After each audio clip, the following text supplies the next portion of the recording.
people stay in one place, they tend to accumulate a lot of things.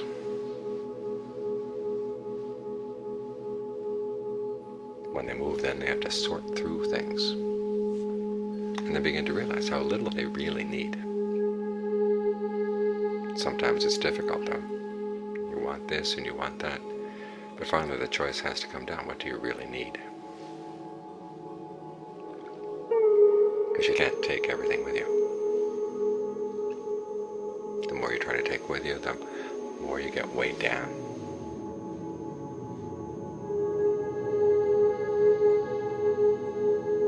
The same principle applies to our lives.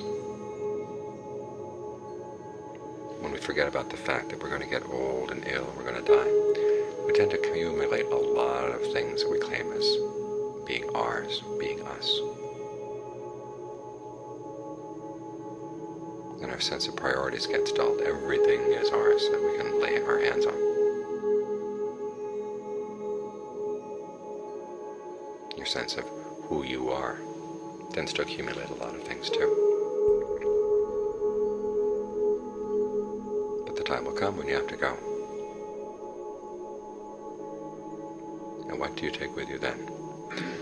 Ajahn Sawat once noted that. It's hard to say, it's a paradox. Which noted the contrast. Everything the Buddha said is not self, not self, not self. But then he says, okay, we are the owners of our actions. Those are things that do belong to us, something we have control over. Our intentions. You can choose to do one thing or you can choose to do another. And in that lies your power, for good or for evil, for happiness or for misery. And that's what we take with us. So this is why this should have top priority. It's one of the reasons why we focus on the present moment in our meditation, so you see your intentions clearly. And you can see the states of mind that motivate them, that drive them.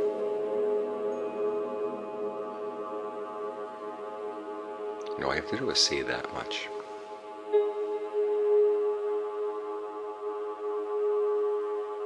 And that can make all the difference in the world. The problem is, for the most part, we've learned how to lie to ourselves, not only about our intentions, but also about the motivation that lies behind them.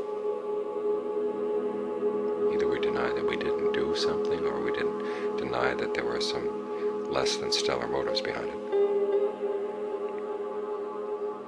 And when this is the case, we're really in trouble, because the main factor, the main power in our lives is something that we're blind about. And when we're blind about it, it's not really under our control, because we're so busy focusing on other things that we neglect the true power in our lives.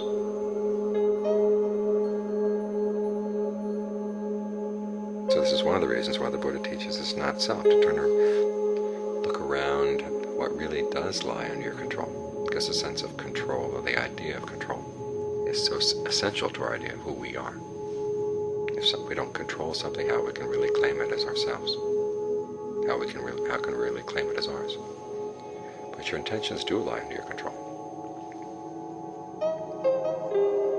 So this is where we focus.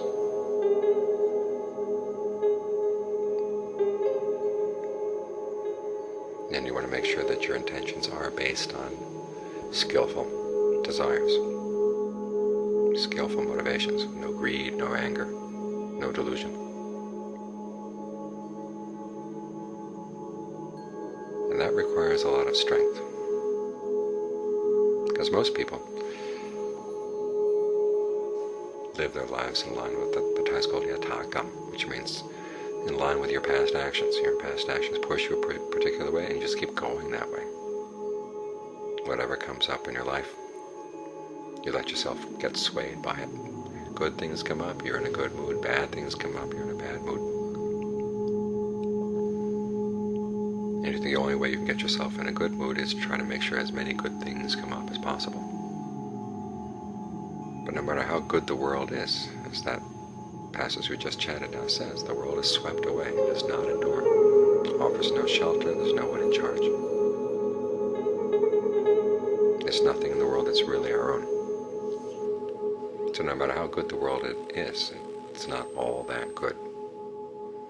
This is why the Buddha decided, when he had that choice, either to rule or to go out and become a Buddha. As a ruler, he could do whatever he wanted to in order to help the people under his realm, under his power, but he couldn't save them from aging, illness, and death. He couldn't prevent untoward things from happening to them.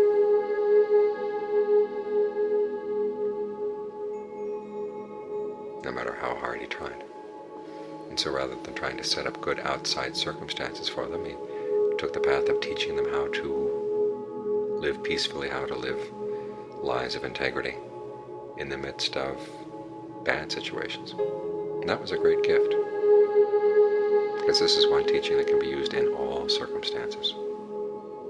It's a skill that can be used in all circumstances.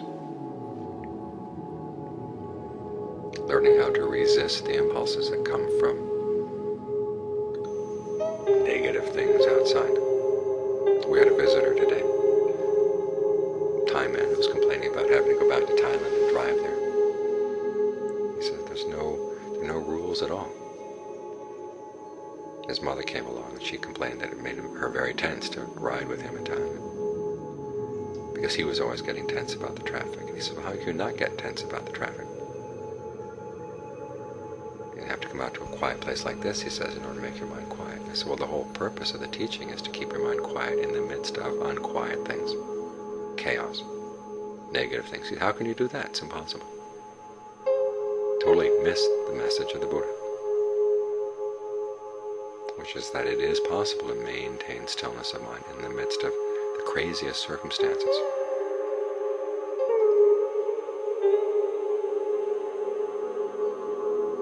That's the skill we're working on here.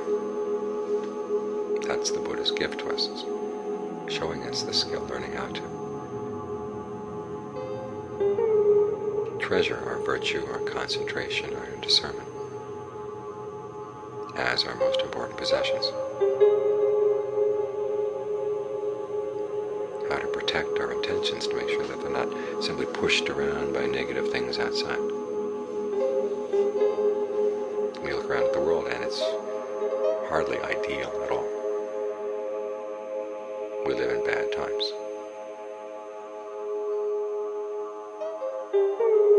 Even in the midst of good times, there's still aging, illness, and death. It can't be stopped no matter how much we try to pretend that it's not there. Old people get pushed off to old people's homes. Sick people get pushed off into the hospitals, into the hospices. Dead people disappear from accident scenes as quickly as possible. Try to deny these facts, but they can't be denied. They're there all the time. And so what we need is a skill in order how to deal with aging, illness, and death. This is precisely the skill the Buddha taught.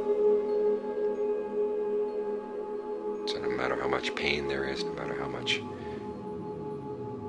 injustice there is in the world, we can maintain our equilibrium. We don't let somebody else's injustice make us become unjust.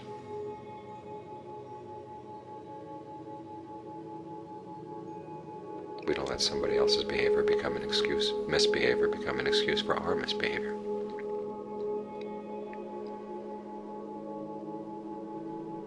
We learn how to resist these things. We learn skills in resisting. In other words, what things you have to stand up for, what things you try to make yourself as streamlined as possible, so that the currents of the world flow right past. One of the skills as a meditator is learning how to deal with loud noises while you're meditating. To think of the body as an enormous screen, like the screen on a window. And the sound can go right through the holes. In other words, you don't set up resistance to things like that. Just let it pass, pass, pass.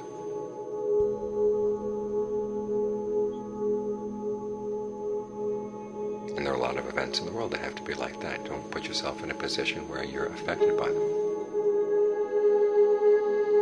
unless you lay claim to it as being yours or your necessities for happiness on the external level.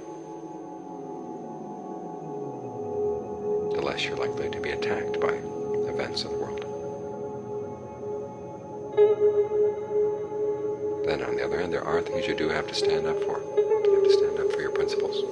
When the choice comes that you have to act, you want to make sure that you act on principles of integrity. This is one of the reasons why the Buddha expressed the precepts in such short ideas, not long roundabout discussions of principles. Simply, you don't kill, you don't steal, you don't have illicit sex, you don't lie, you don't take intoxicants, period. Because many times when the situation is difficult, when the winds of change reach hurricane force, you need those simple guidelines to live by, just to keep reminding yourself that no matter what things seem like outside, you're not going to give in to those pressures.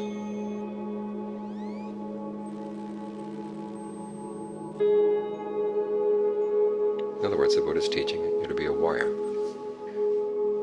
teaching you, giving you a sense of what battles need to be fought and what battles don't need to be fought. If you go battling everything, you're not a very smart warrior. You have to have a sense of what battles can be won, what battles have to be won, and what battles you don't have to bother with. And the big battle is just this one, making sure that your intentions don't get swayed by outside events in a way that would make you do something unskillful against your principles. So this is one of the reasons we practice concentration, is to make the mind strong. And we develop discernment to figure out what our real battles are.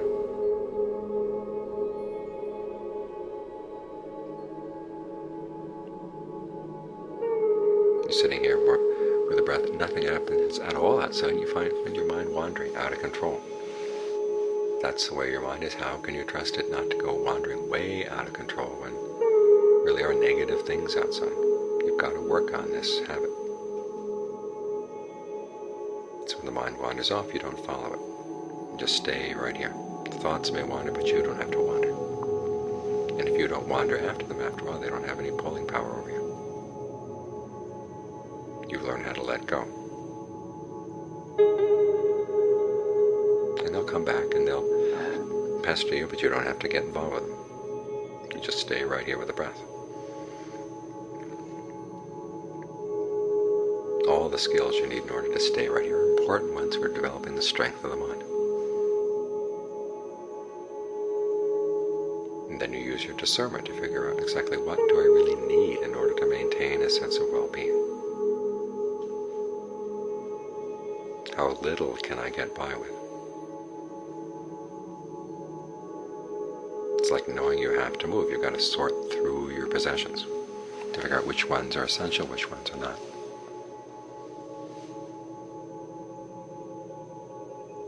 This is why monks are taught to go out into the forest every now and then. When you go out, you don't want to go out laden down with too many things. Just what's essential. It gives you a good perspective on life. And the Buddha's teachings on discernment are just this sort of thing, knowing you're going to have to leave someday. What do you really want to take with you? And it comes down to, okay, what kind of actions do you want to look back on in your life?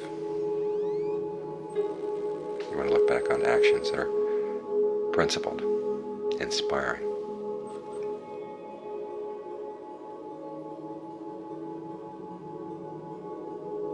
noble. Okay, then act on things like that. Create those actions in your life and develop the qualities of mind in terms of virtue, concentration, and discernment that make it easier to act in those ways.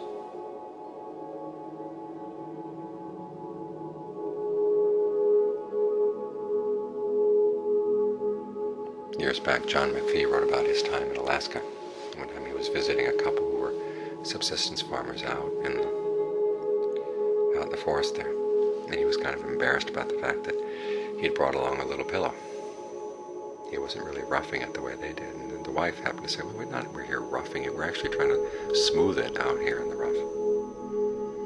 And this is what the practice is for here as well. We're trying to smooth it so it makes it easier for us to behave in the way that we would admire. Sometimes there's tough decisions, but if you develop your skills in terms of virtue, concentration, and insight, it makes it easier and easier to make those tough decisions. One of them is to pare down your sense of what you really need for your happiness, so fewer and fewer things can threaten you. And others to develop a strength of mind that can withstand the push of thoughts and emotions that would make you do and say and think unskillful things. When you've developed these strengths, when you've learned how to pare down your belongings, then you're ready to wander in the world.